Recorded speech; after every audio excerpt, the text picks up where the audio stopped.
This is a presentation of BSRN, Box Studios Radio Network.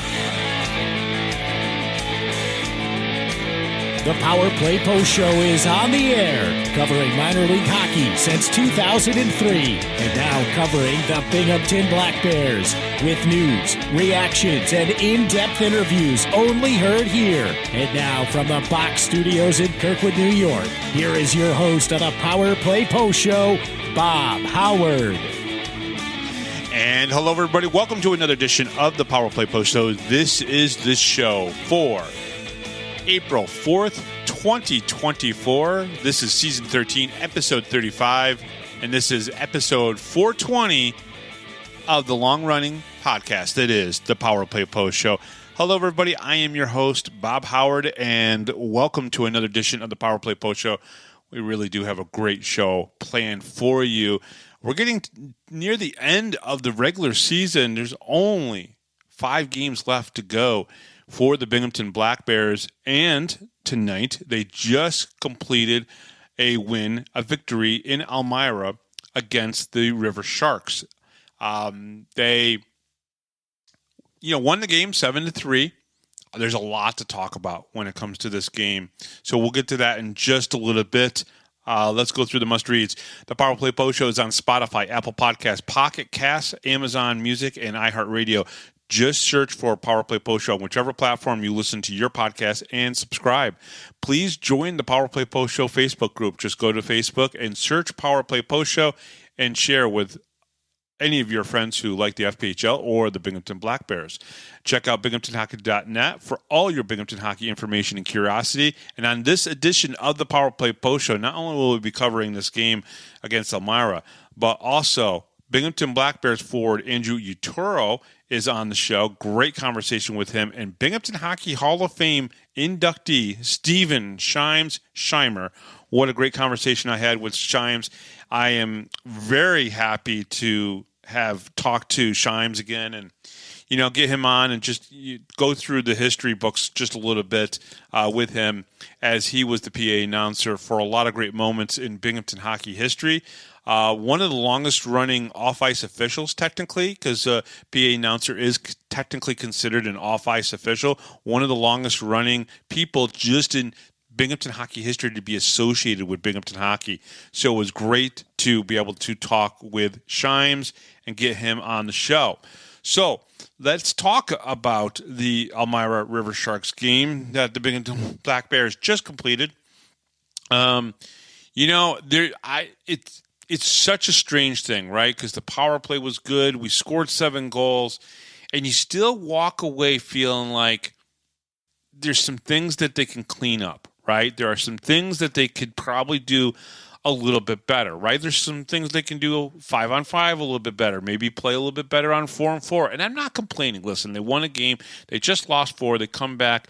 Short break from losing 4 in a row, and then they come back and they win 7-3 against the Elmira River Sharks, who obviously, is a team that is only 3 points ahead of the Watertown Wolves and really needed this win, right? They really needed to come out and get another victory, maybe kick the dog while it's down type of scenario where, Black Bears haven't played well maybe in the last 4 games. Maybe they've played well, but maybe some bounces didn't go their way. Right? So why not kick them while they're still down and get 3 points and go 6 points up on Watertown? That didn't happen here. Binghamton really came out and played well. They scored 3 in the first period. They got a goal from Andrew Uturo, one of the only few goals that weren't scored on the power play in this game for either team. But Andrew Uturo scored 3:21 into the game. And then at the 7:49 mark, Binghamton got their first power play goal from Blake Tosto. And I got to be honest with you, Blake Tosto, what a guy. I mean, this guy has really come around for the Binghamton Black Bears and played very well. He gets a power play goal with Austin Thompson getting the assist on that goal. Andrew Uturo's goal was an unassisted goal. Then Elmira, made this a 2-1 game, right? Cody Rogers got a goal. I don't know how Cody Rogers gets the second star of the game when Cam Yarwood scored 2 power play goals. Doesn't make any sense to me, but I don't know what's happening in Elmira these days. It's not like there's even a broadcaster or a media guy I could reach out to ask them what's going on. The third goal for the Binghamton Black Bears in that first period was an even strength goal. Okay, so the second even strength goal of the game for them, it was from Tyson Kirkby. Blake Tosto got the assist on that, and Dan Stone got an assist. Going into the second period, we had, and I'm not even kidding you, folks, we had 6 straight power play goals. Actually, yes, and we'll make that 5. 4 for the Black Bears and 1 for the Elmira River Sharks, and then Elmira scored 1 in the third period. So let's break this down for you, okay? Austin Thompson got a power play goal at the 2:58 mark. At the 7:30 mark, Dakota Bond, who assisted on Austin Thompson's power play goal, he gets a power play goal of his own. Blake Tosto gets another assist on that. Andrew Logar, multi-point game for him. He has an assist on that one as well. Then Tyson Kirkby, he gets a power play goal, his second goal of the game, and Dakota Bond gets another assist on that. Okay, so Dakota Bond's already got a 3.9. That's pretty good for a defenseman. Our defensemen don't get a lot of points. They really, it's kind of interesting with the amount of goals. It's you have Dakota Bond, who obviously Jesse Anderson, he played a lot of defense this year. He got a lot of assists as well. But you don't have a lot of multi-point games for our defensemen normally. Okay, so then there was a 11:54 mark. Austin Thompson scored our 7th goal of the game, and that was also on the power play. Blake Tosto and Andrew Uturo got the assists on that one. And then at 16:39 mark, Elmira makes this a 7-2 game. Cam Yarwood gets the power play goal, as I mentioned before. And then 5:28 into the third period, Cam Yarwood gets another power play goal. Now, this was during a very interesting moment in the third period. In the beginning, there was a penalty. We'll start it off here. Basically started off with Gnack got a boarding penalty. There was a couple boardings in this game. It just was really a feisty game, okay? But it started off with a boarding call at the 16-second mark, right? So the Binghamton Black Bears were on a power play, right? Then Liam Anderson has his first pro fight with Mark Pozar, okay? So that happens. Congratulations to Liam for that first fight. He did really well, actually. You know, I was pretty impressed. I sent a message out to Liam, and I don't even know how quickly he got his uniform off, and he responded back. So, Liam, congratulations on that first pro fight. MJ Merkel, who was, I don't know, I don't want to say gooning it up out there, but he just was really just getting involved way too much in it. For a guy who's a part-time player now, and he's coaching some of the time, I guess, he just got more involved than he probably needed to, right? So, after that, at the 4:39 mark, there was a 5-minute major. So Tyson Kirkby and Matteo Di Blasio get into a fight. They fight almost near the blue line, cross the blue line into the neutral zone. They get a fight, but what was happening at the same time was there was an incident that took the net right off the borings, right with where Sam Levecchi was, because he came in after Sammy Bernard was removed from the game by Coach Jurich. But Austin Thompson got a 5-minute major for interference. Now, I looked it up in the rule books. You can call it. I've never seen it. I'll be honest. I've never seen a 5-minute interference call. I would have to probably talk to somebody that maybe has seen it or called it, or an official or something, to get more clarification of what they're looking for. Because interference is, you interfere with a player who's, and not anywhere near the puck.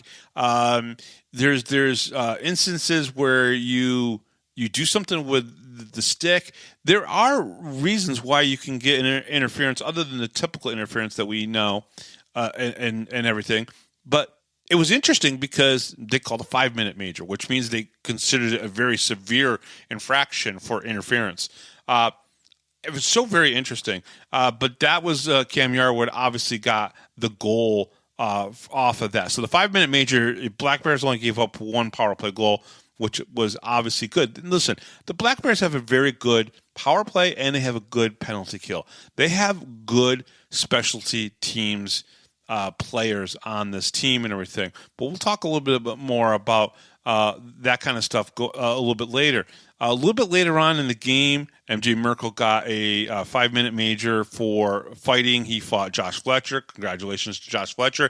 I think that's 3 fights in a row for Josh Fletcher in 3 different games. So that's pretty cool. MJ Merkel also got a boarding call and a slashing call, all within, again, he was just going out there hacking and whacking at one point and just causing chaos. And you know, there are some that think that Tyler Jurich sent him out there to do it and basically said, go stir the pot.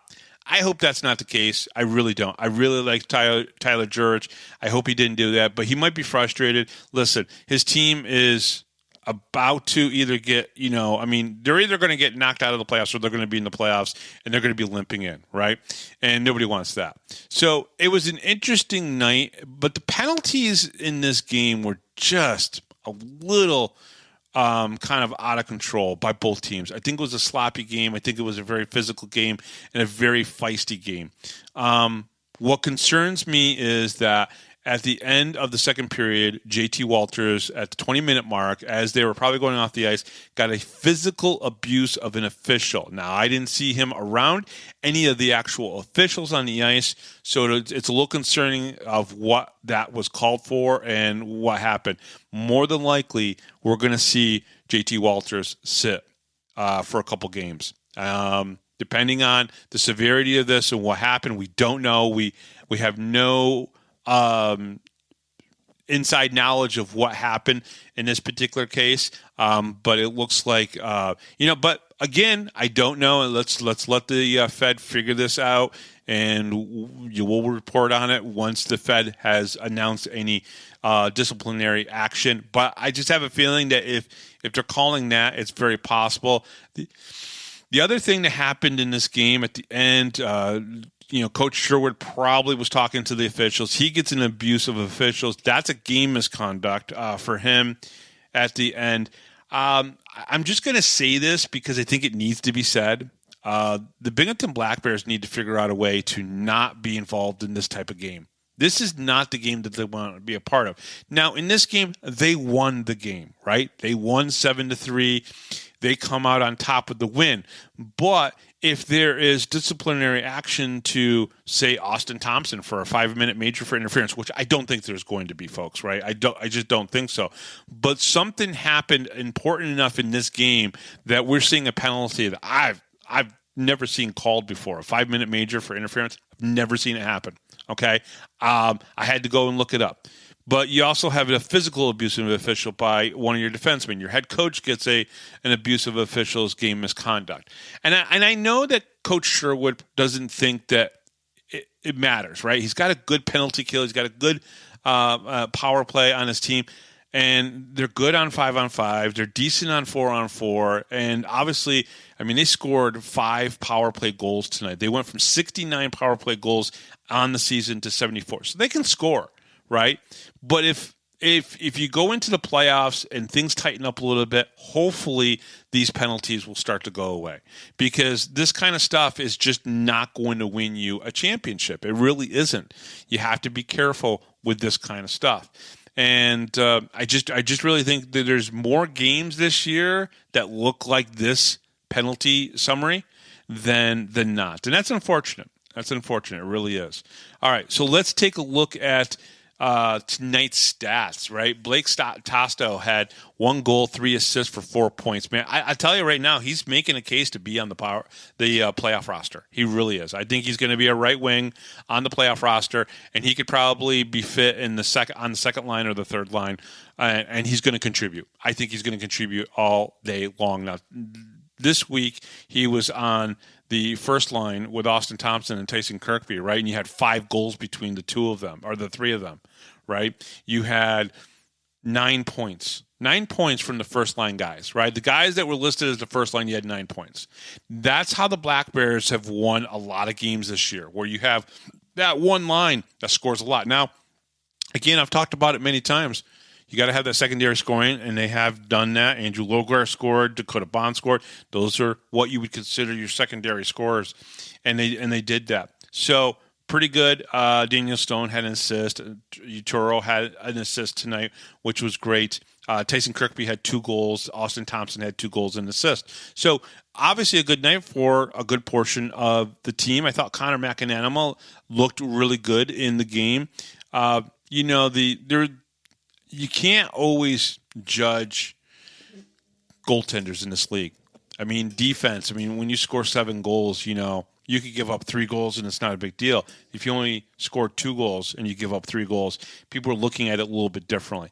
And so perception is very important when it comes to goaltending. And that's why I'm not a goaltender. I never played goalie. I never gotten, in the pads and did that. So I try not to critique them too much, right? There's a couple things I can spot. But really, realistically, I try to keep my nose out of the goaltender's business. But I will say this: good game, good win, and then there's a short break now between now and playing against Danbury, right? And we've had success against Danbury. We've won 9 games against Danbury. We've got 2 more games coming up. I think they've taken about four of the games.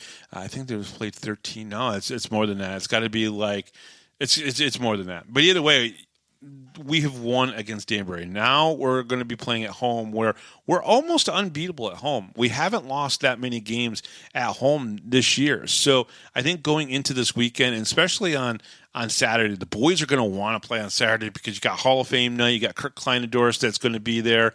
You got the Binghamton Whalers jerseys that they're going to be wearing and then auctioning off afterwards. It's going to be a really fun weekend. And hopefully, 3 games left on the home schedule. Hopefully all 3 games close to or over 4,000 fans.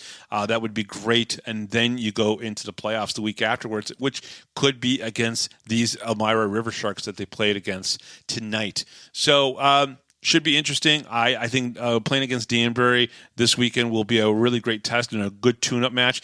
Danbury's been playing very, very well. I think 6 wins in a row, right? So Danbury has been playing very well as of late. So this will be a good test for the Binghamton Black Bears. Don Oliveri should be back.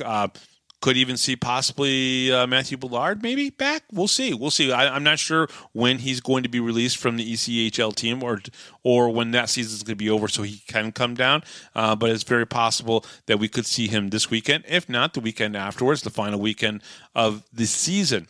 The regular season's almost over, folks. And, the Black Bears have 34 wins now on the season. And let me go to the standings here.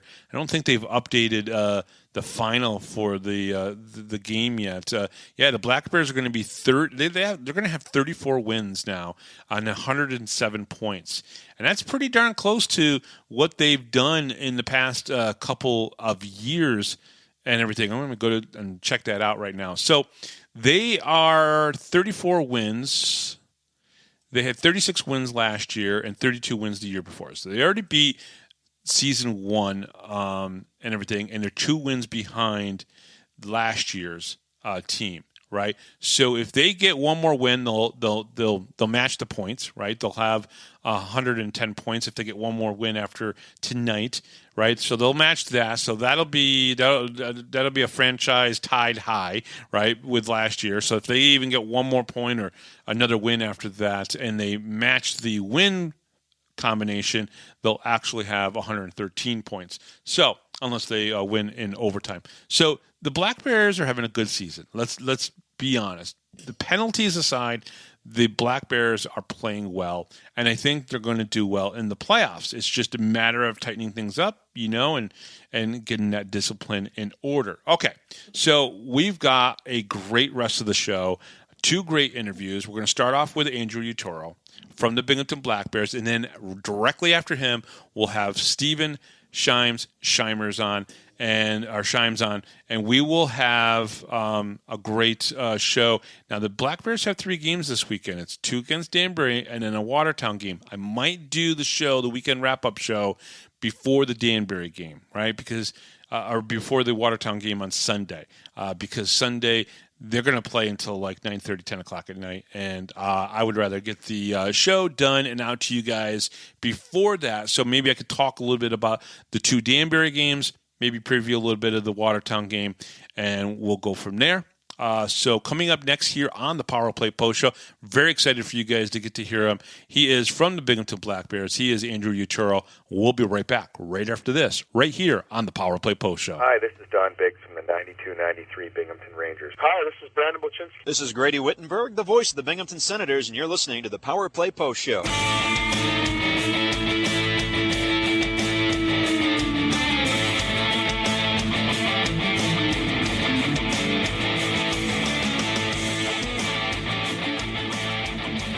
Here is another Power Play Post Show interview exclusive with Bob Howard. And welcome back, everybody, to the Power Play Post Show. I am very excited to have this gentleman on, especially when I found out where he's from, and that is Grand Rapids, Michigan. And we'll talk a little bit about that in just a few minutes. But he does come to us from the Binghamton Black Bears, just joined the team. He's played 13 games so far for the Black Bears. He is Andrew Uturo. Andrew, welcome to the show. Thank you very much for coming on. And I know it's a little bit later here on a Tuesday night, but again, thank you very much for making the time. Yeah, thanks for having me on, Bob. I really appreciate it, and looking forward to this interview. Gotcha. So the stat says place of birth is Wyoming, Michigan, but let's just say that it's Grand Rapids. Wyoming is, like you said, just about 10 minutes outside of Grand Rapids. Probably people would consider it a city or a suburb of Grand Rapids. Talk to me a little bit about Grand Rapids a little bit, because I believe they have obviously the Griffins in the AHL, but they also have minor league baseball too there, right, in Grand Rapids. Is that correct? Yeah, it's they got the Griffins, obviously, and then a team called the West Michigan Whitecaps. They're a low A baseball organization for the Detroit Tigers, affiliated with the Tigers, and that's kind of where both those two teams kind of made me fall in love with both those sports. I played both growing up. And, so you did. So you did play some baseball and everything. What position did you play mostly when you played baseball? I love playing shortstop, and I also like pitching too. Pitching is a ton of fun. So, yeah, shortstop and pitcher. See, I was a right fielder and a backup shortstop, because I always had that arm that I could get all the way over to first base, or I could, throw in from right field. Maybe sometimes get to second base to get somebody out trying to squeak out a double and everything. So you played both. When did you start playing hockey? I have pictures of playing hockey right when I could first start walking, and I just remember I have vivid memories of just going out on the ice and barely be able to skate, just getting dragged by my dad. But that's, you got to start somewhere, and that's kind of how I got to start with hockey. Gotcha. Now we were talking a little bit off air. Obviously, your family are big hockey fans, and you told me that you and your family went to the Griffins games a lot. So I'm guessing that as soon as you could start walking, you were on skates. Yeah, yep, 100%. I didn't really like the ice at first, but my mom got me into some rollerblades, and we had an unfinished basement at the time, and I was just buzzing around the concrete with some rollerblades, and I told her I was ready to skate, and just like that, I was flying around on the ice. And, of course, I got to imagine, obviously, you guys were big Detroit Red Wings fans. Was the whole family Red Wings fans?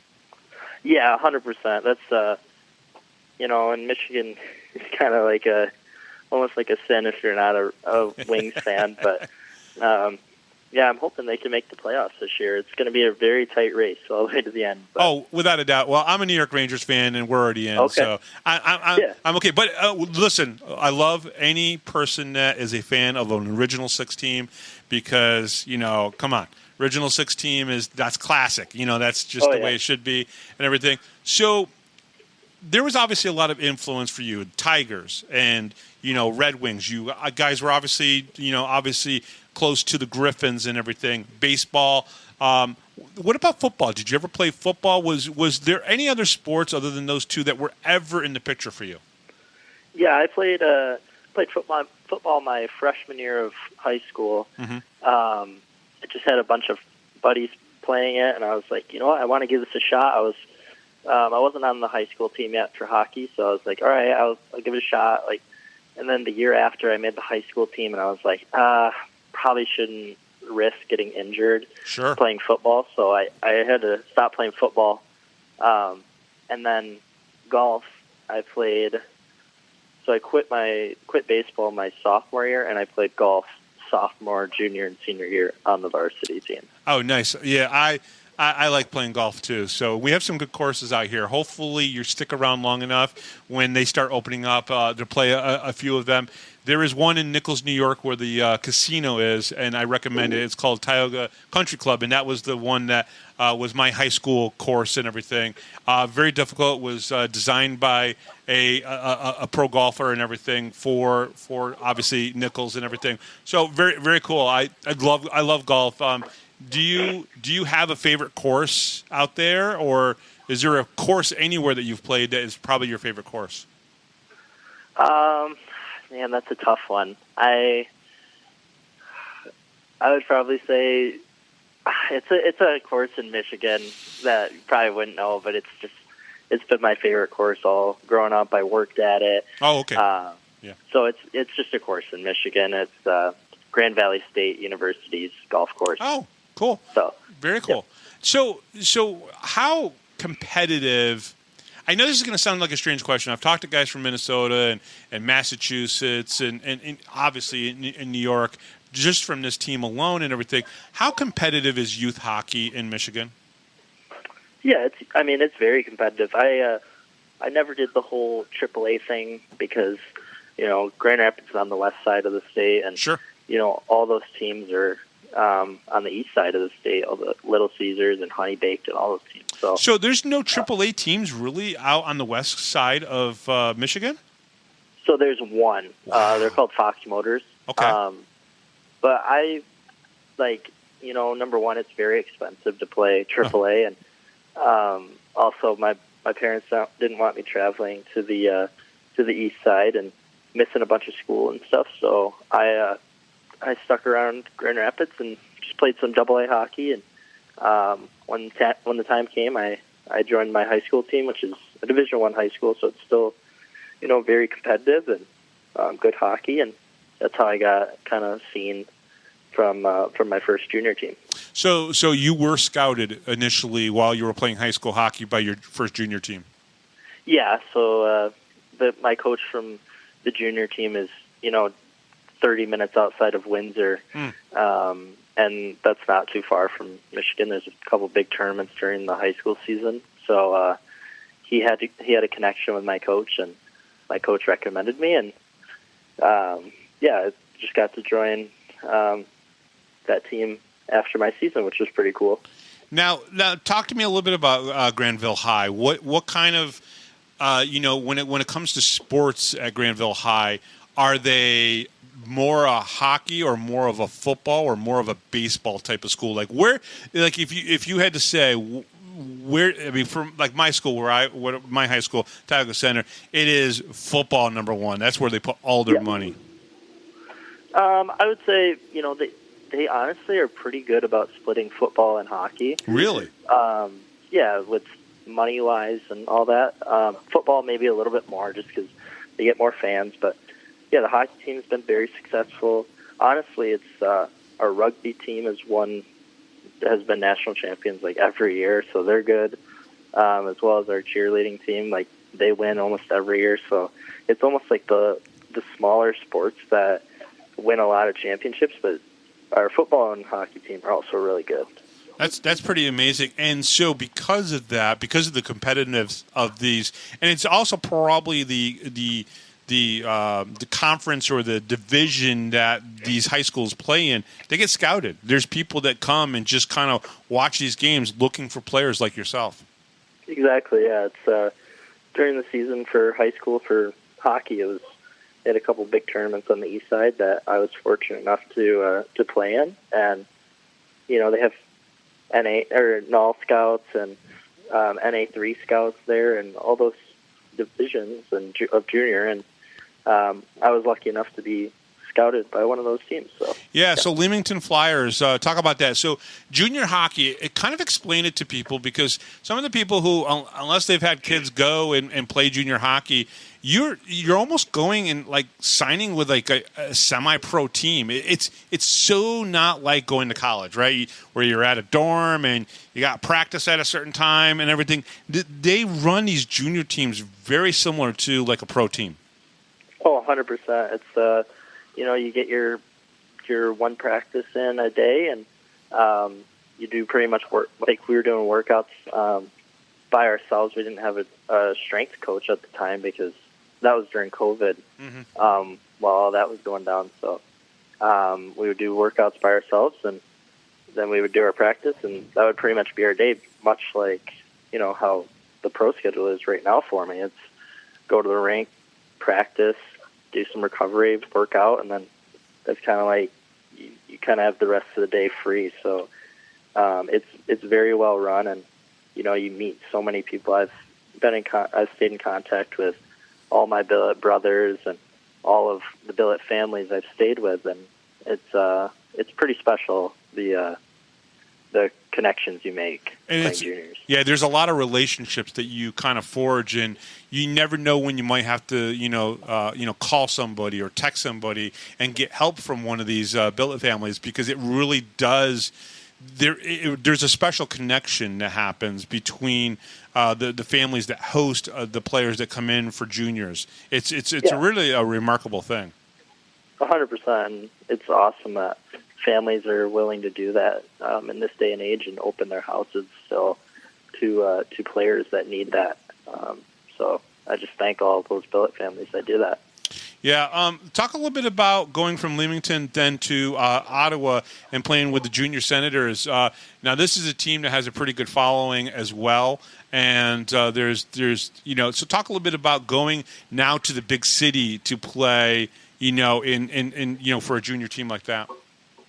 Yeah, it was a lot different. Like my first year was a small city, just hockey's their main thing there, and then I go to Ottawa and they have their OHL team there, and they have the college right there, and then right next to that, Gatineau, which is Quebec, and it's just everything is right there. And but it's weird. It almost seems like a small city. Like people are very quiet there, and like not too many bustling around like a New York City, So it was a ton of fun. I got recruited after my first year so the head coach of Ottawa was friends with the general manager of Leamington. So they recruited me there, and I couldn't be more thankful for last season. It's honestly my favorite hockey season ever. I had a reduced role. I was playing third line, but I got to go to the national championship. We won our division and got to play probably the best junior team, junior A team in the world twice, which is pretty cool, in the Brooks Bandits. And it was just an amazing experience. How did you guys do in that championship game? We made it out of our pool to the semifinals, and we played Brooks. We had lost 5-1 to them in the round robin, and then we lost 1-0 in the semifinals. So it's like he comes so close. That's a heartbreaker. It's a heartbreaker. Yeah, just a fluky goal, and it was a clear attempt, and it hit a stanchion and came back right in front. And there are players that play on these teams that go that far into the junior A playoffs that just start. There are guys on those teams that will go play pro hockey, whether it's SP, FP, even East Coast the league. There are players that are going to go far in their pro careers. Yeah, it was kind of wild. We had a 2-game series this year at Penn State, and I look at the starting roster. On the first line is a kid that I played against that was on Brooks. He got drafted to the NHL by Nashville, and he was playing first line as a freshman on Penn State. That's crazy. It was kind of ludicrous. It was like I actually played against that guy, and like I didn't do too half bad. It was like, it's kind of cool, like to see certain things like that. But But in your first 2 years of junior, you went deep in the playoffs, and I realize it's different between the two junior, leagues and everything. But when you go that far and you get that many games played, I mean, you're over 60 games for both seasons, which is more beneficial to you than harmful, right? We can talk. The more games you get in, the better you're going to be as a player. Your hockey IQ goes up, your stamina goes up, and maybe someone's tired at the end of a season, but when you're actually playing the game, it's a lot different and everything. What do you think you learned from those first 2 seasons of junior about yourself or about playing hockey? That's actually a really good question. It's you're not going to win every game in playoffs. You got to learn how to take a loss on the chin and, learn from your mistakes. And that's, I had 2 really good coaches those first 2 years and also really good captains that, kept everyone in order. And that's why we're able to go far. You just have to forget about the losses. And that's what's great about hockey. You always have another game. And, we were fortunate enough to go far. And I think it's just like preparing too. You have to prepare a little bit differently for playoffs. It's a little bit more prep work and, scouting the opponent that you're going to play against. And that's really all I can say about that. It's just the scouting and the prep work. And, you got to play a hard physical game in the playoffs, and you're going to score the gritty goals. Like, they're not going to be sniping goals or anything like that. It's going to be those hard-working goals, and that's kind of where I pride myself. So I think that's why maybe I've enjoyed playing in the playoffs a little bit more than the regular season. The energy's up and all of that. Yeah, absolutely. The energy, the speed of the game is always a little bit more intense and everything. Was juniors also the first time you started watching video, or did you guys watch that at Granville High? Was there video sessions for you guys even in high school? Yeah, there was some video, but it was much different. It was, just basic video, and like even my first year in Leamington wasn't anything too extensive. It was, but last year it was crazy how much of a difference it was. It was, we would watch video on the other team's breakout, power play, all of that, all those small things in the game. And then even before playoffs, we did a breakdown of the players and their tendencies, and it was kind of cool because you see when you're playing the game, you're like you kind of remember like, oh, this guy loves to shoot the puck, and you can see by his shot chart that he likes to shoot glove side, and it's like it's just kind of different, and it's fun to see that happen all out on the ice. So you were telling me a little bit off air, and I don't want you to say anything negative about anybody or any teams or anything like that, but you would say that probably this season of junior hockey just wasn't your favorite year of playing hockey at this point. Is that correct? No, it was. Yeah, it was. I mean, I'm not going to go like too deep into it. Right. Yeah, I was. I mean, like it gets kind of. I'm going to get kind of real here. It was kind of depressing at times, and it was a little sad. And you go from being on such a successful team, and I had the chance to go back to Ottawa. I had the chance to go back to Leamington because they made the jump to junior A, and this team from Jersey calls me, and I'm like, it just sounded too good to be true, almost. And unfortunately, it was, right? Yes, 100%. And it's like, to anyone like listening, I'd say do your homework and maybe talk to other sources and stuff, which I did not do. Sure. I should have spoken to other sources, and I was kind of a suitcase this year. And, there were very low points in the year where I'm like, do I even continue playing hockey after this year? But I was fortunate enough to find Binghamton, and this has been my best decision of the whole year, and I couldn't thank Coach Sherwood and the whole Binghamton organization. What's pretty interesting about this is what you told me off air is that you went searching, found some emails, you started sending out emails. Obviously, you got in touch with Coach Sherwood, but Austin Thompson is also one of those people that you had a relationship with and a connection with before all of this, and that allowed you to really kind of check cross the T's and dot the I's to make sure, hey, is Binghamton a good place for me to go and everything, like you just talked about and everything. So you did that with this. Can you talk a little bit about your relationship and former history with Austin Thompson? Yeah, so like I said out there, Austin, he's from Leamington, Ontario, and that's where I played my first year of junior. Mm-hmm. He'll probably get mad at me for saying this, but he didn't make the Leamington team when he played junior there.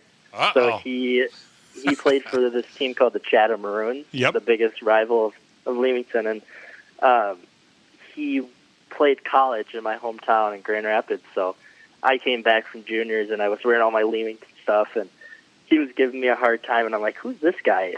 Turns out he's the best player in that college's history, probably. And Austin, I didn't know him too well before this, but I direct messaged him. I took a shot, and he gave me very good advice. He's like, you're very young, and you might not play every game, but you can learn to be a pro here and all of that. And I couldn't thank Austin more. He's been a great mentor and a great friend. I've really connected with him off the ice and also on the ice, and he's been almost like a big brother to me. So I couldn't thank Austin more. Which is great, Austin. We've had Austin on the show here a couple times this season. We really love him and everything. So let me ask you this: you get in touch with Schurzy. What were the things that he said to you about coming to Binghamton?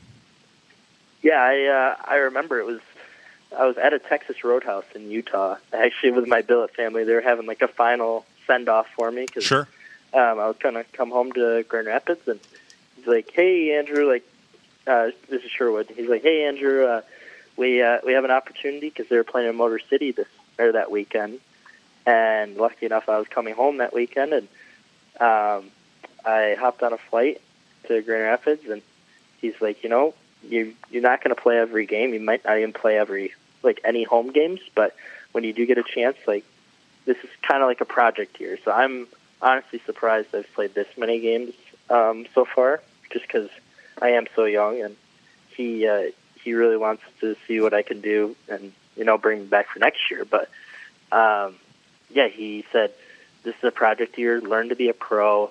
You're not gonna play every game, but work your butt off in practice. And I came to Detroit and had actually a really good weekend, in my opinion, and I was lucky enough to play in the first line with Tyson and Gavin, and the rest is kind of history there. So, do you remember the first goal? Do you remember the first goal in that first game?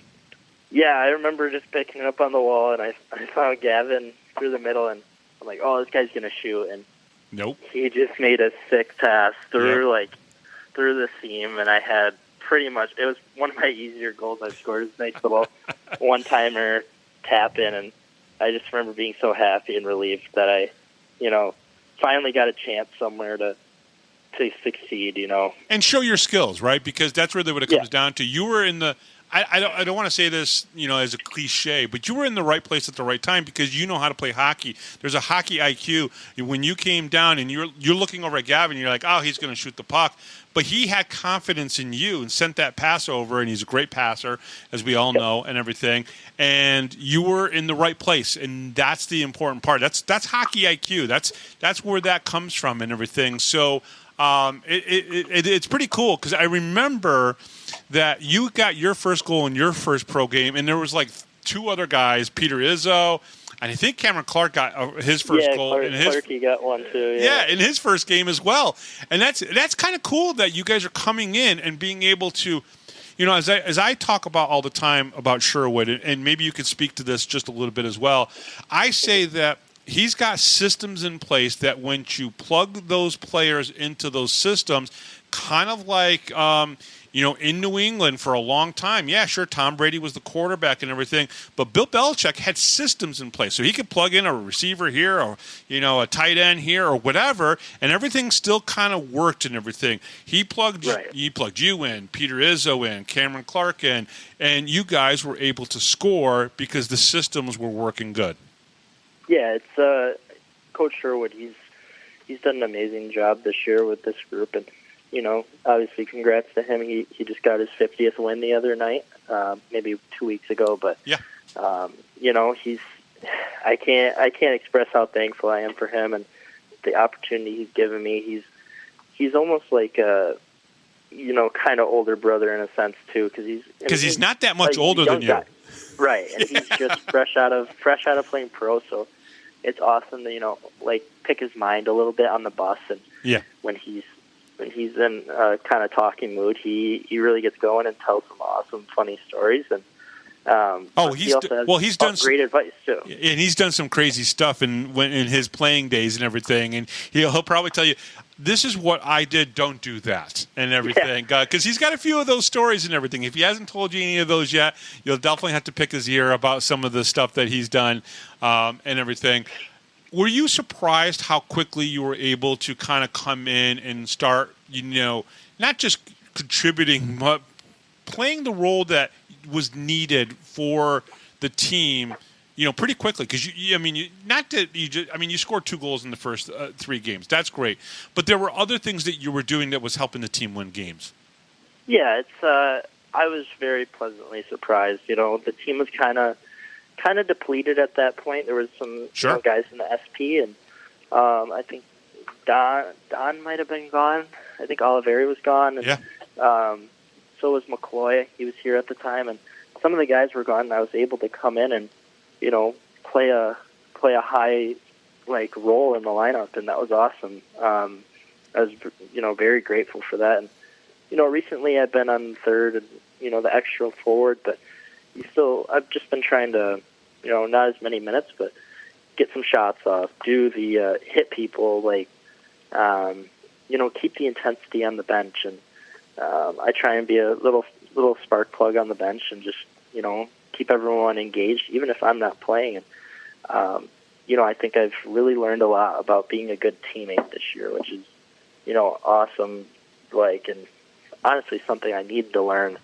Because there would be times in juniors where you get frustrated and you start yelling on the bench, and that's not needed at all. It's it's been a really good learning experience for me here so far. What has been your thought? Now, obviously, you grew up in Grand Rapids, or just right outside of Grand Rapids in Wyoming, and you probably had heard of Binghamton because Binghamton had probably played in Grand Rapids a couple times when the Senators were obviously here in town and everything. What do you think about our little building, right? Because it's like 51, 52 years old. Grand Rapids' building is, probably only about 20, 25 years old and everything, just a little bit older than you probably and everything.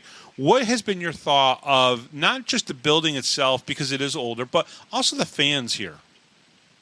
Oh, it's tremendous. It's I came into the rink, and I remember it was after our long weekend. It was Motor City, and then we went to Elmira on that Sunday. And we had a Super Bowl party at the rink, and I remember just taking a moment to kind of sneak away from the group, and I just went out on near the ice surface where we come out for games, and I was just in awe, honestly, because it was like I get to play here every single day and play games here, and we're so blessed here to be able to do that. And I was in awe, and I took a video, and I couldn't believe it. And obviously my first game, our first weekend, honestly, we sold out both games, which hasn't been done in the history, I think is what they said. Well, it's been a while. Well, in Black Bears history, yes, but it went back because the Devils hadn't sold out a couple games. It probably goes back to the early Sens days back in the early 2000s, since they'd sold out back-to-back and everything. It's been a good – I haven't checked the number exactly because I'm usually the guy that does that for Brooks and everything, Brooksy and everything. But it's been a long time since they sold out back-to-back. And it's pretty impressive what the Black Bears organization, Andreas, and even what Brant has helped do with bringing in some of these really great players, smart players. I mean, half the team's got like some sort of college degree and everything, which is pretty impressive. But what they've done is they've really connected with the fans, and I think you've probably seen that. The jersey auctions, and I mean, this upcoming Saturday's jersey auction is going to be unreal.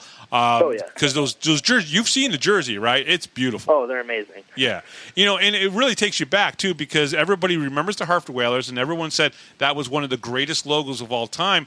Well, what was great in 1980 when the Whalers came here, they're like, well, we could just take the logo and just shift it around, and it's the same logo as the Hartford Whalers logo, but we just turned it into a B. And it was. I love it. It's I almost like it better than the Hartford logo, honestly. And then the touch that Nolan Egbert added with the two harpoons crossed together, I love that. Yeah, it's pretty impressive. Let me ask you, out of all the guys that you've kind of met over the past 2 months since coming to the team and everything, has there anybody that you've really just connected to other than Austin Thompson that you just have gelled with so well? Yeah, my first roommate was Jesse Anderson, and he has been a great mentor to me. He's an amazing assistant captain, and I really love Jesse. Jesse, when Jake Schultz was here, I was pretty close with him. Kyle Steffen has been, another good mentor to me. And then honestly, I love everyone on the team. It's hard. There's a couple of guys where they live down south towards Binghamton, but Liam Anderson, I ride to the rink with him every day.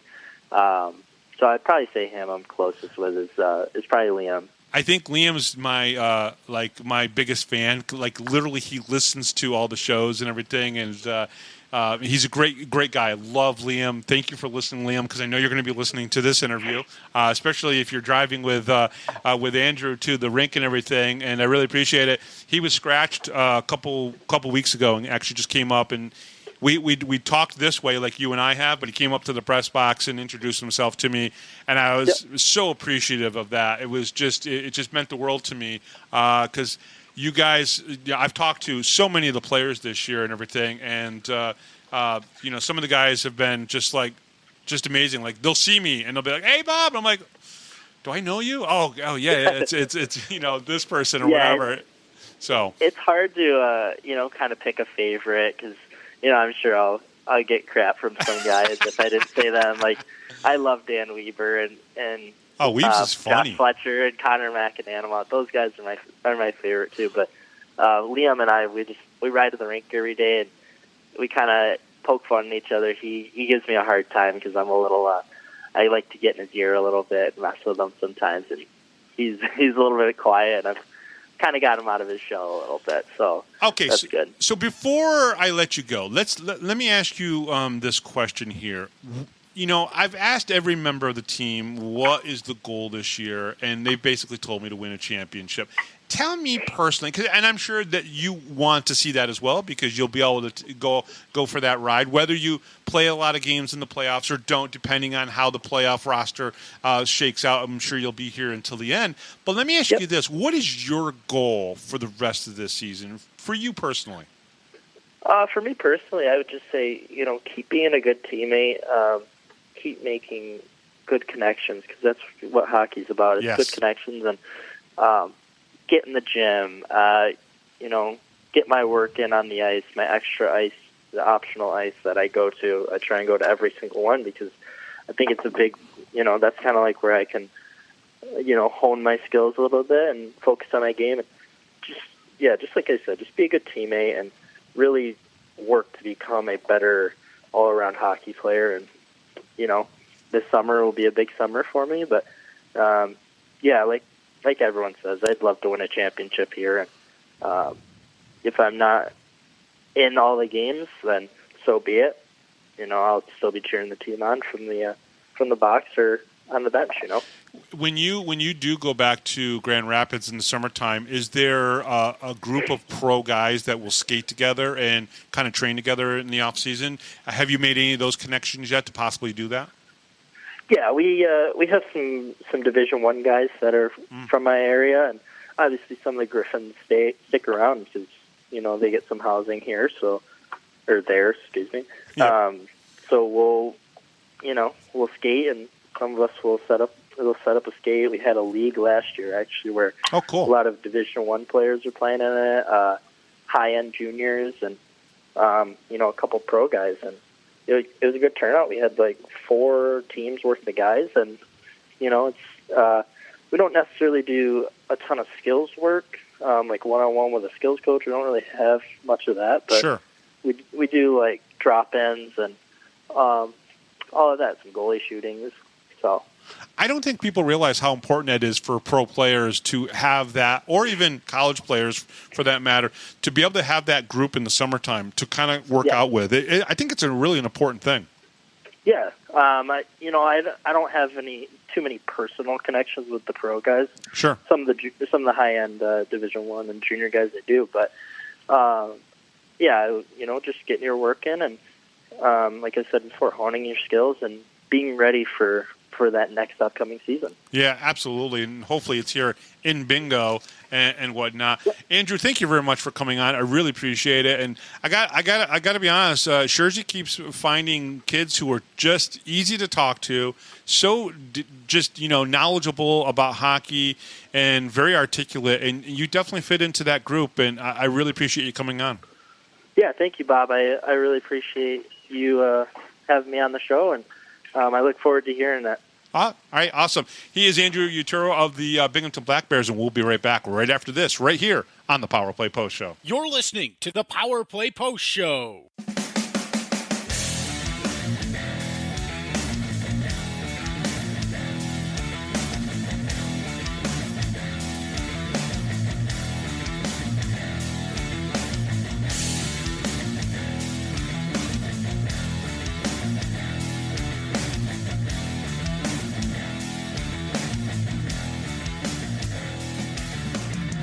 Here is another Power Play Post Show interview exclusive with Bob Howard. And welcome back, everybody, to the Power Play Post Show. Very excited to have this gentleman on. I consider him a friend, and he's always got a smiling face, always reaches his hand out to shake my hand. He has been the PA announcer in Binghamton for such a long time. We got so much to talk about.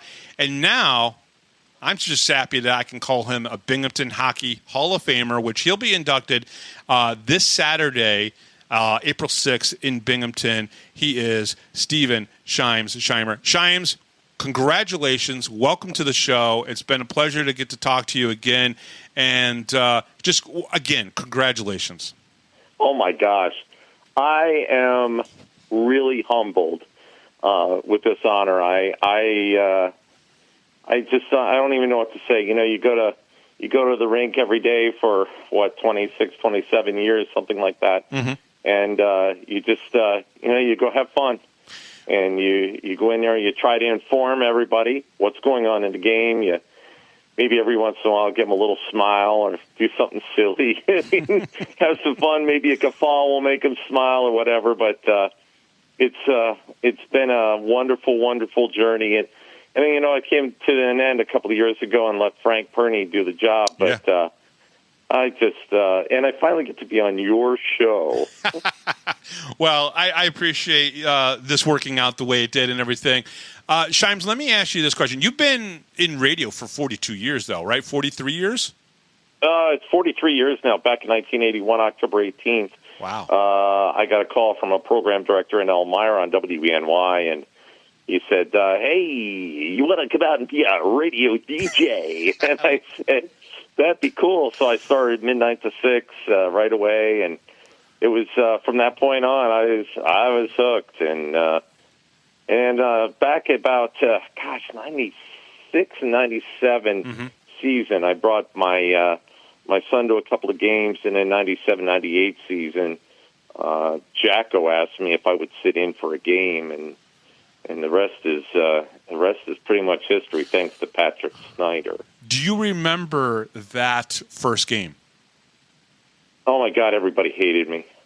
Why? Everybody hated me because I wasn't Jacko. Jacko had this big voice, and he was just and I was nervous as hell. I really didn't. I didn't know all of the logistics, so getting into box was fun in and of itself. Because back then you had to walk out on the ice to get to the box. Yeah. And now you sneak around in back, but it was a harrowing experience. But I had Deke, Dave DeCarr, and Don Phillips and Richard Palmer, which Dickie Pierce, which was the scoreboard operator. And those three walked me through it pretty much. And then we got to the Icemen. After the Icemen days, we got to the Senators, and they brought in Grady, Hall of Fame broadcaster, by the way. Yep. In the Senators brought him in, and he took what I did for announcing and made me a million times better. So okay, talk about that for a second. How did Grady help you? Grady has a certain respect for the game that, and a certain honor of the game, and one of the first things that happened, and I talked to you a little bit about guffaws. One of the first ones was I had a goal call for Norfolk, and Norfolk always had weird names. Sure. And Robbie Tillotson was at that time was Grady's intern, and I podged up all three names, just butchered them, and got done, sat there for a couple of minutes. The next thing I hear is bang on the glass right behind me, hard, and it's a little post-it note with the pronunciations of all three of those guys. Wow. And from that point, Grady taught me, these guys are AHL. They have a certain amount of respect that they deserve. They've put in a lot of time. They're going to go to the end at any time. Get the names right. They deserve that. And from that point on, it was like the second game or third game in doing the Senators games. And boy, did I got a lesson real quick. And Grady has guided me, even through to the last few years. That respect for those players' names. That's important. The logistics of the game are important. No, it absolutely is. And, when I started this show back in 2003, 2004, it was Grady who was on this show for 3 straight years, doing a segment with me, working with me, helping me become a better broadcaster myself. So I totally get that. I totally get the connection and the love and the respect that you have for Grady Wittenberg. Oh my gosh, yeah. Yeah, it's just immense, and his cadence and his call, his fluidity of a game when he's calling a game, and I know most of the time, unless you listen to a lot of his road contests, you're in the box, he's up there, so you didn't get to hear what he did at home and everything, and I sat next to him sometimes, especially in 2012 and 2013, doing color with him, and I just remember sitting there listening to him, watching him follow the game, and the fluidity was pretty amazing. Let me ask you this: where did before you ask me, let me add to that. Yeah, nobody colors nobody, and I'm talking NHL guys too. Nobody colors the picture of a game. Yes, better than Grady. Yeah, I agree, 100%. Flat out, 100%. I agree. There's a way that he can. You could have your eyes closed at the game, listening to Grady, and open up your eyes exactly where he says the puck is, and that's where it is. I liken him to the MRN announcers back in the earlier days when they were they really made the picture. You would listen to the radio, and then you would watch it on TV. You would shut the TV announcers off because they didn't know how to do that. Yeah. It was Grady sorry about that. I just wanted to get that in there because he is the one who helped guide me to be as good as I possibly could be. No, I completely understand that. So talk to me about your cadence, the way that you announce players' names. of course you got to go and you got to get the pronunciations right. That's one thing, right? But then to be able to call their name, especially for a goal, does that take some practice? Did you have to practice some of that before you even got to a game to do it? I would say it came kind of naturally for a couple of things because of the radio. Sure. You know what's important, you know what's not important. Those kinds of things, you get that, and that helps produce. Like, for instance, a penalty call is very simple. It's mandated by the AHL to be in specific words, right, in a specific order, and then you have to repeat it. So that's why that's like that. But there's a tone. Something I made up. But there's a tone to it. The way. But yes, yeah. you're very right. And if you also noticed on like the players' names, 3 syllables were always the best. Yes. Denis Amel was wonderful to say, but when you had 3 syllables in a name, a last name, that was most fun because you could go or you could go or you could color a picture like that with their last name. And there's a science. There is a science to it, basically. Oh my gosh! Look at two syllables is hard. Like my favorite one ever, and it was hard to do even when he left after I had done it 100 times. Mm-hmm. Corey Pecker. Okay. That is because of the entendre you get with it. Sure. But to try to turn that into something that made him, because he was such a jokester, so it's hard to. It was hard to. I got a story for you on that, but Go ahead. It was Corey Pecker. Just had to have some fun with it. Right. So Corey Pecker came in. He came into town out of Cleveland, I think it was, mm-hmm. and he got in at 5:30, and he just jumped on the ice. We didn't get him. He was a late ad. He comes out on the ice. I got to introduce the team, blah, blah, blah. He comes out on the ice. He's 2 minutes into the game. He gets a holding the stick penalty. Oh, my. Don, Deke, and I are already laughing our heads off. We don't know how I'm going to get through this goal or this penalty call.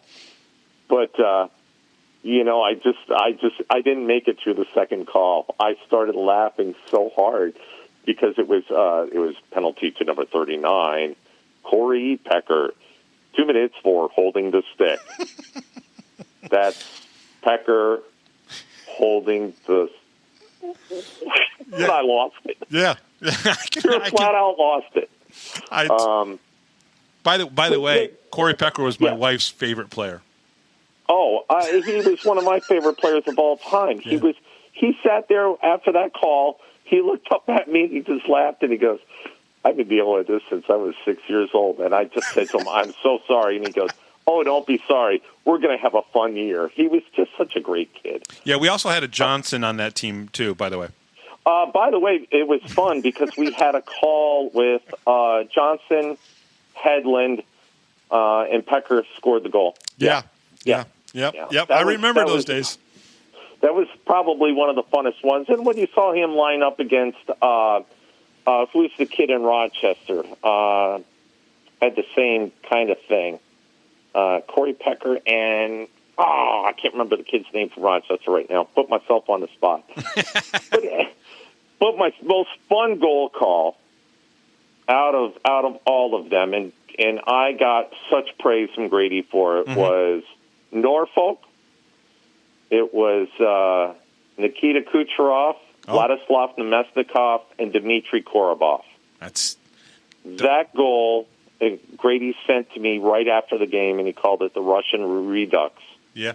And REDUX, and I could never figure out why, and he explained it later. But that was my favorite goal call of all time.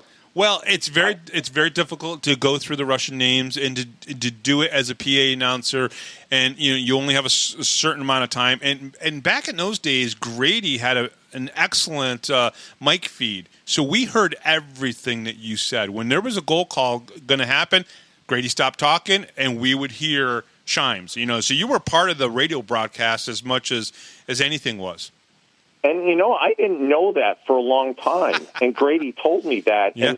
And so we were at the media room before the game, and he said to me, he says, "Any chance that you can get that at the drop of the puck right after the goal?" And I'm like, "Holy crap! They're still talking about who it is and everything else like that." And he goes, "Well, just see if you can get it at the drop of the puck." And Deke and I started working it out, and we got it. And so he always knew when the puck was going to go, it was a home or visitor goal. Yeah.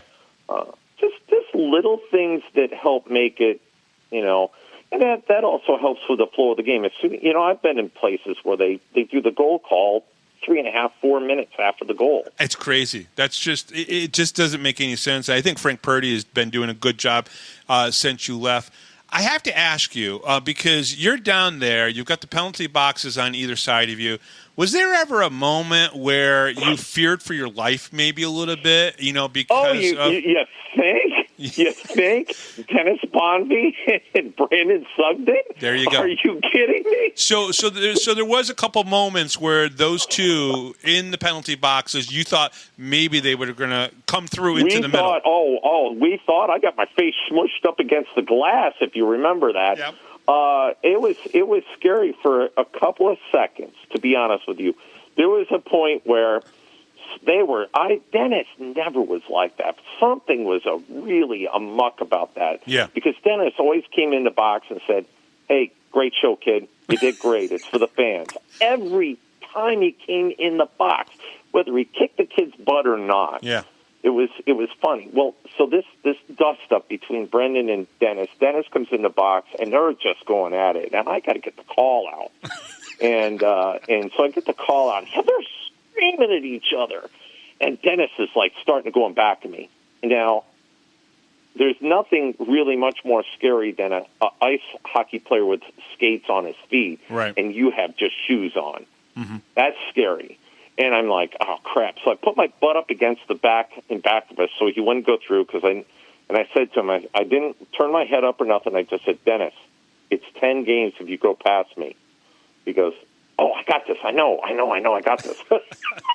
So he doesn't go past you. He just pushes you up against the glass. Oh, yeah, he just pushed me right up against the glass. And then it's a 17-minute penalty for both of them. Mm-hmm. 2, 5, and 10. And Dennis sits down, and Sugden sits down, and they're just sitting there. And it's 12 minutes into it. And Dennis turns over to Brandon and goes, "Hey, Brandon, how's your dad?" just out of the blue like that. Gotta love it. Brandon goes, "Dennis, he's fine." Just like that. So, yeah, I mean, it's interesting. You've heard a lot of things. You've seen a lot of things being down there. Was there any particular player, whether he was on the Senators, Devils, Black Bears, Icemen, that was just chatty with you all the time? Oh, my God, there was many of them. Yeah? There was so many. When I was over on the home side, we got switched over with the Devils that I went over to the visitor side. Yeah. That was pretty cool. And I'll tell you about that in a second. Who is really chatty? Cody Bass. Cody Bass? Cody Bass, Mark Stone. My God, the kid's playing for Las Vegas now. He's a captain. Yeah. He's got a Stanley Cup. Yeah. And he was the so captain. That was the other thing. He was the captain in Vegas. Yeah. Yeah, that's crazy. He was such a kid. Yeah. Him and Cody Bass, they were so little. Yeah. They were so young when they sat in there and just growing up, and he was always so polite. Dennis always talked to me. Matt Ruckey from the Icemen. Oh, okay. Matt Ruckey was a tough guy. I don't know if you remember. Yeah, I do remember. He was a tough guy. He came in. He cross-checked somebody. Oh, my gosh. So he comes into the box, and I called him for 2 minutes for checking. And he just goes, "Hey, did they change the rules? You mean I can't check anybody?" Rob Ray was chatty when he came in from the Buffalo, when the Ottawa Senators and the Buffalo Sabres were here for a press conference. He was awful chatty. He was really wonderful. Yeah. Zdeno Chara was chatty. Really? Chara was chatty? Yeah, he was really cool. He was a really nice guy. My favorite one, though, was Jan Platil. Oh, God, Yanni. He came in one time on a penalty after the .08 thing, and he had a Czechoslovakian kid come over on the penalty side on the other side they had just fought. And he sits down, and Don Phillips was just such a wonderful guy as an off-ice official. Mm-hmm. And he leans over to Jan. He goes, Jan, what were you guys talking about? He goes, oh, I liked his mom a lot. Oh, that sounds like Platil. It really, really does. Yeah. No, there's so many stories I could tell you, Bob. It's just.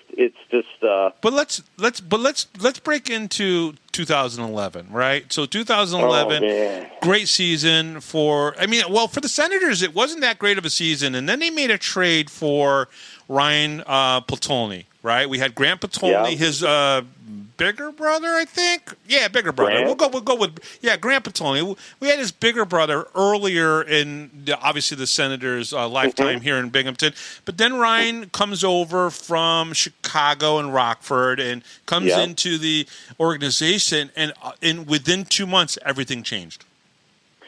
Well, it was December, January, from what I remember. Yeah. It was awful in December, and we were all sitting there going, oh, great, here we go again. And all of a sudden they started winning, and then we got to January. There was, 13 games in a row or something like that. Yep. And then the one line, there was a whole line, and 2 defensemen got hurt or something happened. And we got an influx of 5 Elmira kids came in. And they picked up right where those guys, it was like those guys were never gone. Mm-hmm. And continued on with the winning with those guys until they got back and just kept going and going and going. That was so spectacular. And Barry Brust, oh my gosh. Amazing. That was just so spectacular. And then we got towards the end of the year, the Booster Club had their Players Awards. Yep. And we got done with the Players Awards, and I went up to Kurt, and I really didn't have a lot of conversations with him at all. Mm-hmm. And I said to him, Kurt, it was like mid-March. We weren't in yet, and it wasn't definite that we were in. Yeah. And I said, Kurt, what's going on? You have got such a good thing going.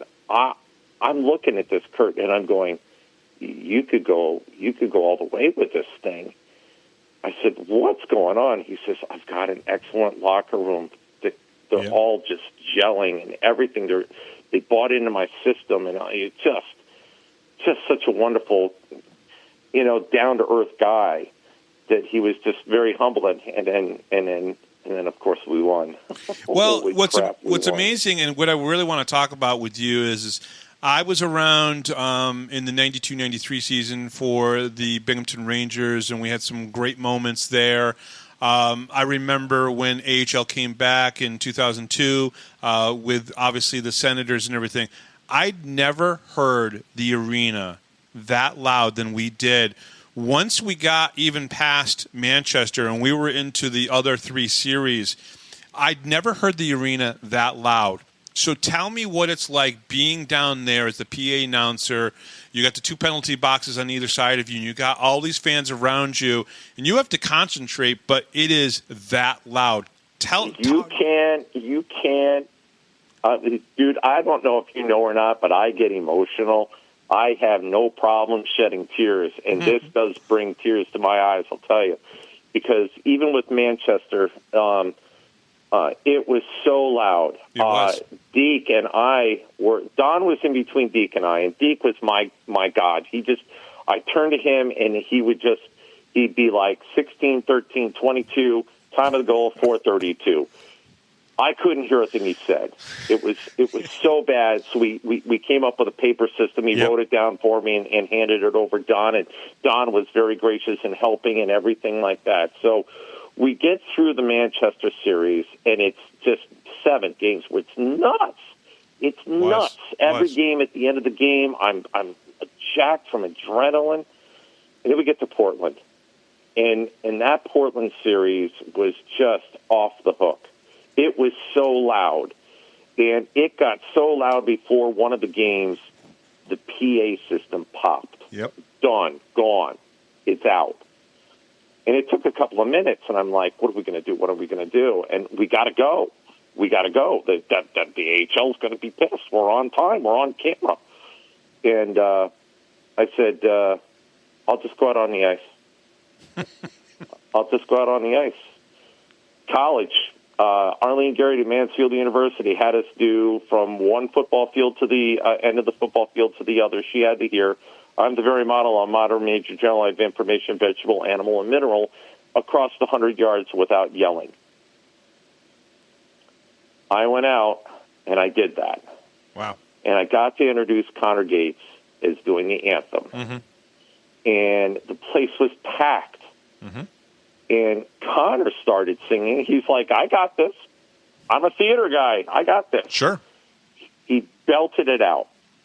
And halfway through, I could hear some people behind me start singing.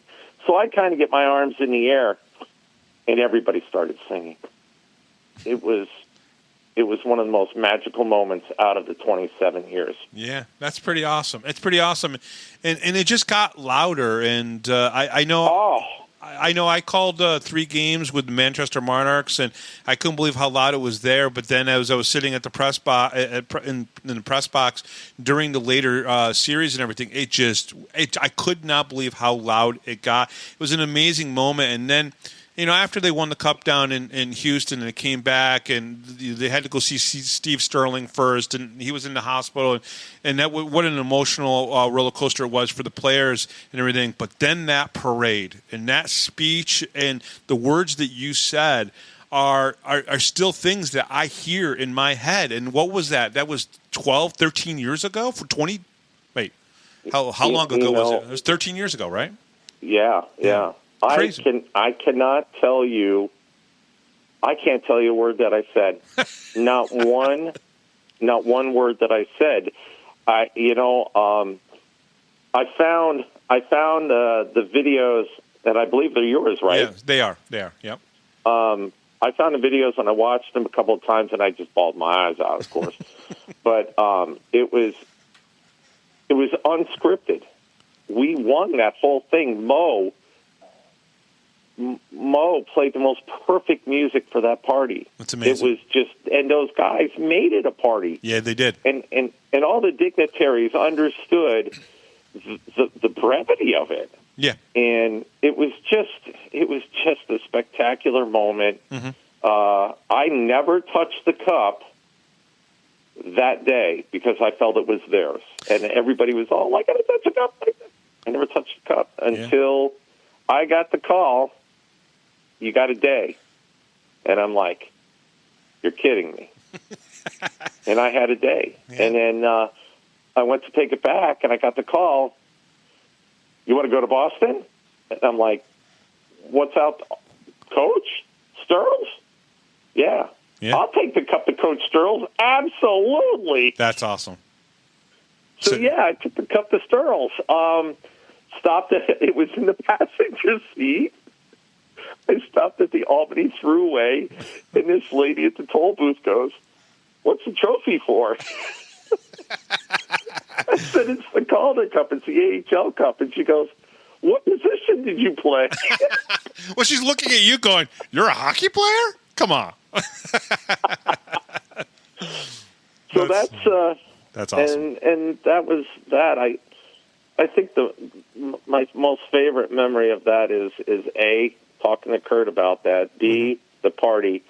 But when the guys came back from Houston, they were in the locker room, and I got a call to come on down. And I went down, I got to walk around the locker room, and I got to shake everybody's hand. That's awesome. Every single player. They sat at their locker, and I just went around. And because we had developed a pretty good relationship the whole year that year. Yeah. All of the guys were just fantastic. Yeah. I remember having a conversation with Ryan Keller and afterwards, and there's a picture of me with him holding the cup and everything, and I'm next to him and everything. And I just remember him turning around and saying to me, saying this is such an unbelievable moment and place, and there was 5,000 plus fans, maybe even more than that were just on the other side of the barricade and everything. And he goes, this is the first time that I've just been able to just take it all in and whatnot. And he looked at me and he said, thank you. And I said, what are you thanking me for? I was like, I'm thanking you for winning the cup. He goes, no, thank you for being one of the good guys in the media and everything. And that was a moment that I'll take with me to the end of my days, no matter how many times I say, oh, great interview, thank you for that, blah, blah, blah. When Ryan Keller said that, and he had so much respect in that locker room from everybody, you know. That think about the pieces of the puzzle that made that championship year. That's a piece of the puzzle. I mean, you think about it. The players, how many really went up and enjoyed a career in the NHL? What, 4, maybe 3, 4, 5? Yeah. But they were all AHL kids, and they were all. I mean, we had to duct tape Barry Bruss pretty much to get through the. Do you know? He used duct tape. Do you know? You can see it on him in the goal. What's funny about Barry Bruss? He still didn't play his best hockey until he went to Abbotsford and basically went through like 3 games of shutout hockey right in a row. He still didn't play he played outstanding hockey for Binghamton, and he is the reason why we got to the playoffs, you know, goaltending wise, right? Because Robin Leonard really he didn't step in until game 5, 4, something like that. Yeah, Manchester. And boom, that was that. Yeah, and that was that. It was his job after that. And what was amazing about that, and what people may forget sometimes, is that Ottawa wanted Robin Leonard playing most of the season. And Kurt Kleinendorf said, no, Barry is our goaltender. He's going to, if we're going to be successful, it's going to be with Barry, not with Robin. But he knew that Robin learning under Barry was going to be the right success. And what happened? Robin Leonard went on to have a good, successful NHL career. And they won the cup. Absolutely. He was, you know, I know he's got his issues, but boy, I'll tell you what, he got us through everything. And the coach and the crowds and the, you know, even every puck bounce was critical to the season. And the fans, it was a fantastic year that all just came together. And I was very happy to be part of it. I do have to make one more mention about Mr. Phillips. Sure. The team all got rings and everything, and it was in the middle of the summer. I got a phone call, and it was Don. He wanted me to come up to his house. He wanted to show me his Yankees basement. And if you know Don, he was a big, huge Yankees fan. He was he's the most gentleman I ever met, and amazing man. I agree with you. He put one of the Calder Cup rings into my hand with Shimes on it, and let me tell you, you're gonna have that on Saturday, right? I am going to have that on Saturday. Good. Yes, I am, and I just everybody to thank is and the fans to thank, because if it wasn't for Super Dave and Chicken Man, and I miss Dave a lot. See Dave and Dave Lowe and Eddie Jones and all the people, you know, and the Booster Club and all the fans. I loved them. There was nothing like walking the concourse. Every single intermission. And saying hi. My daughter used to love walking the concourse because I couldn't walk 10 feet without seeing somebody. Yeah, well, that was my favorite part of the games for many, many years. It just, you know, you were part of it too. Yeah, Section 21. You came over to us all the time and would stop and shake my hand and everything. And we had conversations elsewhere other than when you walked around. But that is something that you did constantly, all the time, and just said hello to people. And that's person you are. That's what's amazing about you. And that's why when I heard about this, when I was listening to your broadcast, I was like, holy crap. If someone deserves to be recognized for what they've done for Binghamton hockey, it is certainly you, my friend. Thank you so much for that. Oh boy, the people from the staff and from any part of the arena staff to the Icemen, the Devils, the Senators, the Black Bears staff, and the fans and everybody, just so fun and so kind. The music guys, we had some of the best music guys, better than a lot of the NHL teams. Jim Free, Jim Mo Free, Taylor, Pete. Mascots, Justin McGregor. Holy crap! He is. I mean, he goes back to Rocky days. You know? But he's the best mascot that we've ever had. I'm not picking on anybody else, but the guy could skate. He could get out there and skate. He could go out there and skate, and he was just so talented with everything that he did on the ice. I agree. Justin was the absolute best Max. There was other ones in there. My son actually was a mascot for a while. I have a wonderful picture with him on the back of a Gator with one of the staff members driving it. He had the T-shirt gun. He's just got the crowd. Yeah, my son did it for about a year. My daughter did the fan club for a couple of years. Oh, very cool. And which was very cool. They're now both in the Air Force in Omaha, Nebraska. My son is a sergeant, and my daughter is a technical sergeant, up for promotion for master sergeant. Jeez, wow! We talk about the staffing around the arena. People don't realize how hard the box office people work, the concessions people work. They don't understand that. That relationships. I have such great relationships with the Redcoats and the Zam drivers, and everybody. It was just 2027 if you count the COVID year, but you can't really count the COVID year, can we? Because they were down in Jersey. So let me ask you this question: Why did you step away? Why turn over the reins to Frank Purdy? Well, there was a couple of things going on. At the end of COVID, as we got towards the end of it, it was really hard to keep COVID out of the arena and I dodged it, and I was kind of afraid of being in the box down there, to be honest with you. That's part of it. That's not the main reason at all. I understand. But it kind of did put a little bit of I missed the last couple of games of that last season I did. Why? I walked, it was February. It was about 3 degrees outside. It was a Black Bears game. I came out. I had dress pants on, as I always do. I got down the stairs, and I got this chill, and it went right through my entire body. And I just sat there, and I shook crazy on the sidewalk, and I just finally got enough, and I got back to my car, and I sat down, and I went, I can't do this anymore. Really? And that was that. I waited until summer to talk to Andreas about it.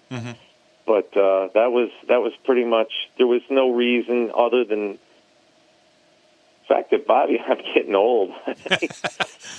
I'm getting old, and it was really. One other thing, I had eye surgery, I had cataract surgery, and it's really bright. Everything I see is really, really, really bright, and that's why you haven't seen me at the games. It's so bright I have to wear sunglasses, and I don't want to do that. I will struggle at the game. If you watch, you'll see I'm not wearing sunglasses. I will squint an awful lot because it's so bright out there. The LED lights are so bright now. Those, I mean, it doesn't even compare. The old lights don't even compare to this. It makes the game so much better. Yeah, it does. It really does. I got it. When we had the incandescent lights and we went to the LED lights, it was quite a change. I was fine with it until I had the cataract surgery, and it took away all the yellowing lenses in my eyes. And it's so bright now. I mean, I wear sunglasses all the time, pretty much now. But, it got cold, and I just got a big, huge chill, and I just said, I think that's it. So there's actually, and I am not, in fans, if you think I'm picking on Shimes, I'm not. There's a song that kind of relates to you now. I wear my sunglasses at night. That's for you, my friend. That song was written for you then. Yes, it was. Actually, It was. I never really wore sunglasses until after the surgeries 2 years ago. I got them, and that was one of the things I talked to Trevor about too, and Andreas. I said it's awful bright here, and I can't do it. But I love the Black Bears. I like what's going on. I think there's a really cool thing going on, and I get it. It's not the AHL. It's not the guys who are going to be going right to the end next week or tomorrow. Right. But there is something going on. There has been a resurgence. Frank is doing a great job in there. I love what he's doing. Sounds great. He sounds great. He really does. Ben is doing such a great job as a promo guy. He's just doing a great job. He's learning. He's still, Trevor's doing a great job. It's just, So before I let you go, okay? So yeah. I want to ask you your favorite guy to say his name, whether it was a penalty or a goal. Who was it? Corey Pecker. So Corey Pecker. By far. Okay. And Denny Amell. Okay, and Denny Amell. Yeah, I mean, you said his name so many times too. I mean, let me tell you. I don't really like talking about it because I'm not throwing anybody under the bus. Sure. I made a gross mistake at a player awards at the end of the year that Denny won the MVP. Mm-hmm. I called Ray Emery. Oh. And it broke my heart. And I couldn't apologize to Denny enough for the next year. And so when the next year we had the All-Star game. Yeah, 2008. And he was captain. Mm-hmm.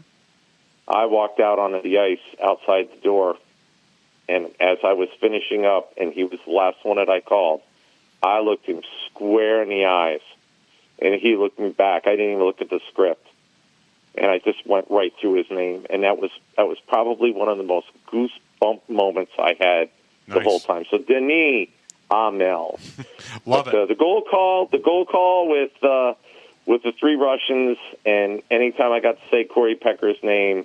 And Denny Amell. Is there a name out there that was the hardest that you just struggled to say at one point? Oh, gosh. Shoot, I can't remember. It wasn't Borowiecki. It was... Borowiecki, I love it. I had to write it every single game, and I had to say it every single game. What was that kid's name? It depends on, are you talking about a senator? Yes, it was towards the end. Oh, God, towards the end? I think he was a defenseman. I can't remember. Borowiecki wasn't it, because Borowiecki was Borowiecki. That was fun to say. Yeah, absolutely. Deschâtelet was from Albany. Mm-hmm. Hardest name, gosh. It was the guy I can't remember. Okay. I just can't remember. I got to tell you one real quick story. Sure, go ahead. It was a Black Bears year. It was the first year I did the Black Bears. And there was a kid from Watertown came in and sat down. And he spoke exactly like you did about me. He goes, you are the best in the league. And it was so... Because all the other guys in the box started laughing and everything, but... It was, it's sitting on the visitor side. It got a little bit different the last few years for me because, you got to deal with the guys who are over there and they're like the world's enemy number one when they're sitting in the box. And sure. You're trying to make them feel comfortable even though it's a bad situation. And I did reviews for, how long did I do the video review? But this kid was just it wasn't coachman. It was, oh gosh. It might have even been in the AHL years, the last AHL season. They were just very, very kind.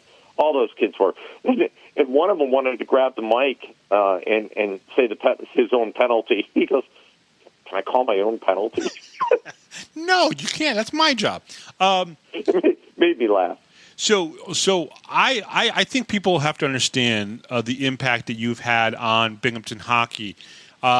There isn't many people other than a couple off-ice officials and probably Tom Mitchell that have been associated to Binghamton hockey as long as you have. Has that set in for you yet now that you're going to go into the Binghamton Hockey Hall of Fame? Has it set in that you spent probably as a PA announcer longer than almost anybody, without a doubt. I think the longest one was Dave Whalen. Yeah. And I think he did 25. He did 25 years. So I think it was between 20 and 25 years. The impact set in on me? Absolutely. I started with Patrick Snyder and Bob Carr with the Icemen. Yep. I went to Tom Mitchell, Tom Bowles, and Tim Smith with the Senators, and then Tom as leading the franchise for the New Jersey Devils, and then Andreas. Yeah. I realized it when Terry Bukuski left the office upstairs. Oh, Terry. When Terry went up to the Adirondacks up to Lake Placid. Yep. I realized, this is Tom and me. Yeah. And then I realized, wait a minute, I was here before Tom, although Tom had done longer. Yeah. But with the Rangers days, but it kind of sunk in. It kind of sunk in a little bit. Yes, it has sunk in that there's only a couple of off-ice officials that are still left that I think were in when it was Icemen. I think they have all changed. Yeah. I think J.R. Kennerup was the last one. Yeah, because I think Red is no longer. Red's no longer. Yeah. Red was. I think Lenny was after Red. Okay. Gary Ennis. Yeah, Gary Ennis. I remember. I know Gary. Those guys. And we lost Deke a couple of years ago. Yeah. He left, and then Don passed away just before that. So I think of all the off-ice officials, because officially that's my actual title. I'm an off-ice official, yes. PA announcer, off-ice official. So I would say that, ironically, that I was one of the longest ones, if not the longest one. Yeah. I mean, so far, and that's a good reason. I mean, look, again, I don't think I said this on air, but I'll say this because I told you this off air. When I dream at night and I dream about hockey, and there's somebody calling, a goal, whether it's a former Binghamton player or not, I hear your voice. And that scares me a little bit, but it's also because you've done such a great job. I've also had a dream where I'm watching a hockey game somewhere, and it's Grady Wittenberg doing the call, and I've stood next to him, and and watched him do it and everything. But it's funny because again, I hear your voice when I hear somebody calling a goal. And somehow my brain just puts your voice in there. So get out of my head, Shimes. Get out of my head. Well, I'm pretty sure that the time I get to spend with the fans on Saturday night, I'm pretty sure that will be the last time that I'm on a mic in the building. So. Oh, don't say that. Don't say that. Well, I'm pretty sure. I would call if Andreas called me and said, "Hey, Frank's having troubles.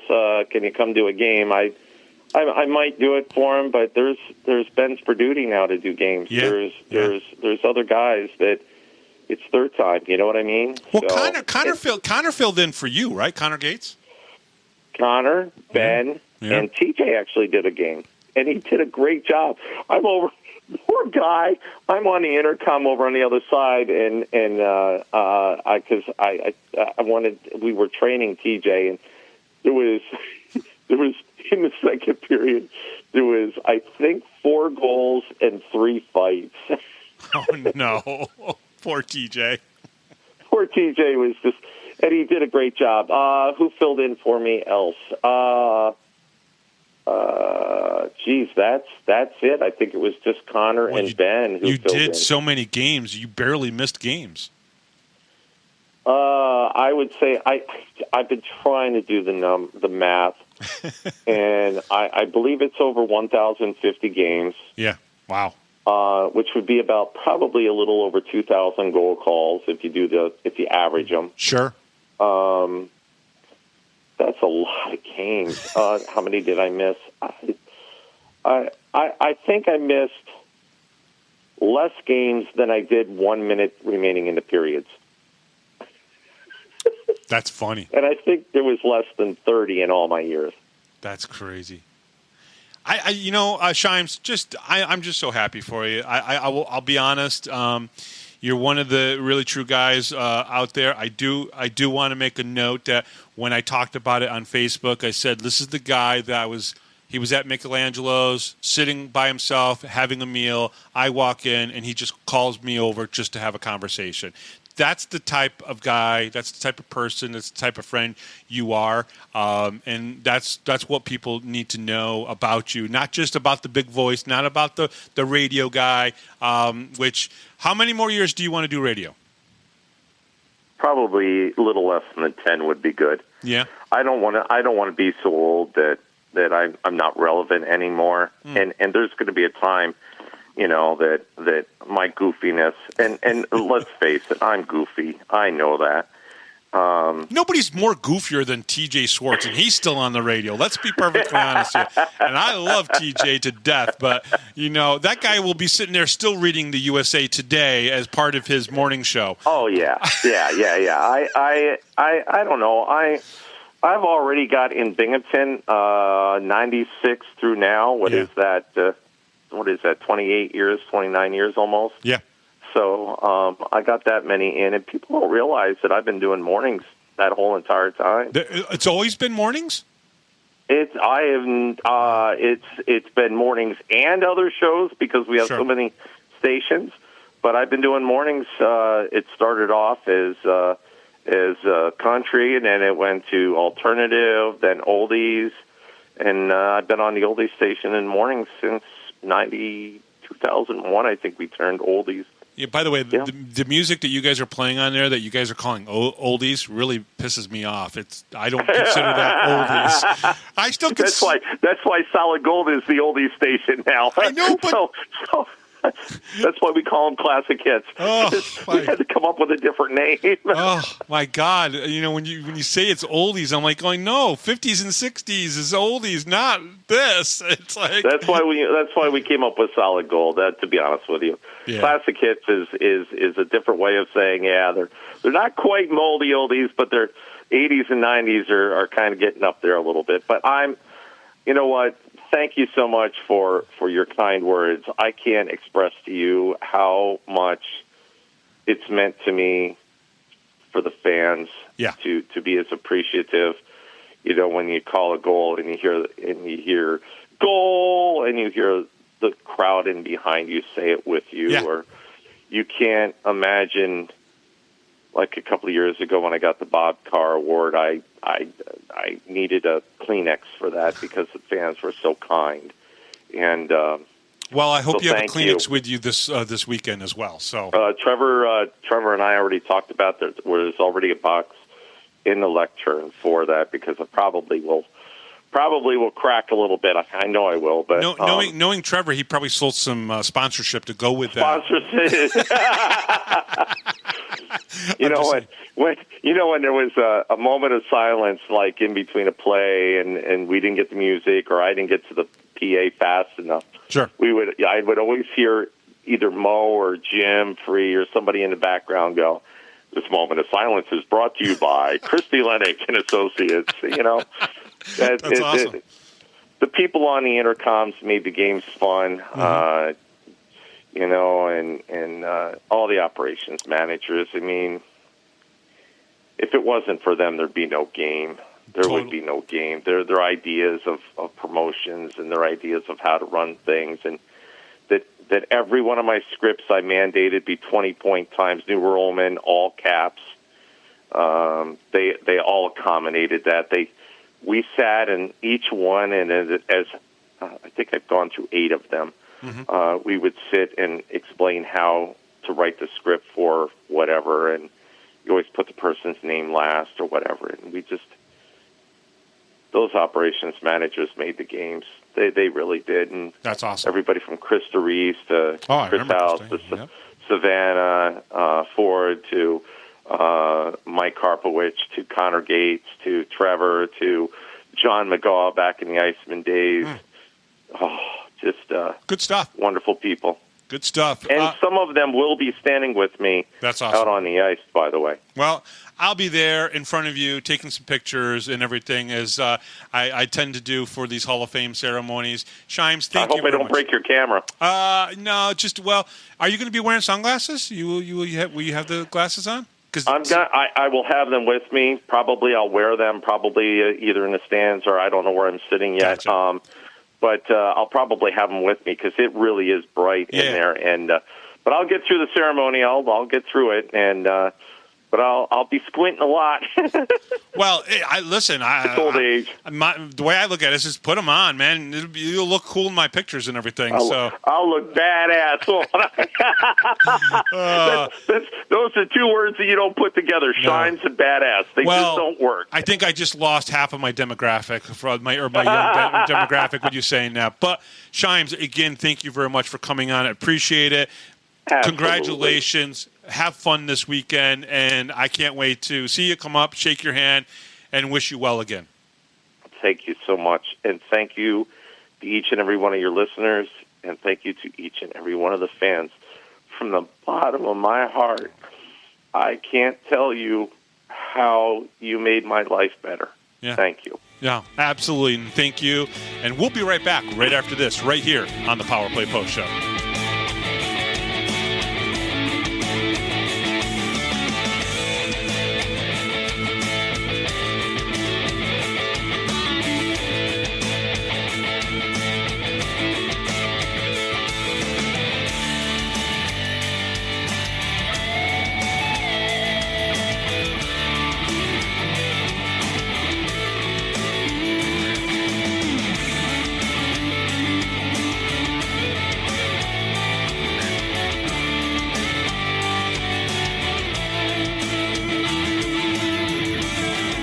Thanks for listening to this edition of the Power Play Post Show. Be sure to tune in next week to the Box Studios Radio Network for all the latest Black Bears news and interviews from around minor league hockey. The Power Play Post Show would like to thank John Patitucci for all the music you hear on the show. You've been listening to the Power Play Post Show.